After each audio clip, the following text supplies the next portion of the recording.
ગુજરાતમાં આપનું સ્વાગત છે। હવામાન વિભાગની મોટી ચેતવણી। ગુજરાતના અમદાવાદ, સુરત, વડોદરા, દાહોદ સહિત 22 જિલ્લાઓમાં ફ્લેશ ફ્લડનું જોખમ। ભારતીય હવામાન વિભાગ આઈએમડી દ્વારા ગુજરાત રાજ્ય માટે ભારે વરસાદની આગાહી સાથે ફ્લેશ ફ્લડની ગંભીર ચેતવણી જારી કરવામાં આવી છે।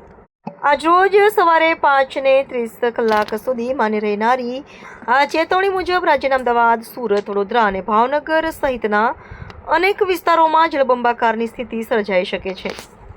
આઈએમડીના હાઇડ્રોમેટ ડિવિઝનના ફ્લેશ ફ્લડ ગાઇડન્સ સેલ દ્વારા બહાર પાડવામાં આવેલા સત્તાવાર બુલેટિન અનુસાર આગામી 24 કલાક દરમિયાન અમદાવાદ, આણંદ, અરવલ્લી, બનાસકાંઠા, ભરૂચ, છોટાઉદેપુર, દાહોદ, ડાંગ, ગાંધીનગર, ખેડા, મહીસાગર, મહેસાણા, નર્મદા, નવસારી, પંચમહાલ, સાબરકાંઠા, સુરત, તાપી, વડોદરા, વલસાડ, બોટાદ, ભાવનગર અને અમરેલી જિલ્લાના જળ વિસ્તારો અને આસપાસના વિસ્તારોમાં મધ્યમ કક્ષાના ફ્લેશ ફ્લડનું જોખમ રહેલું છે।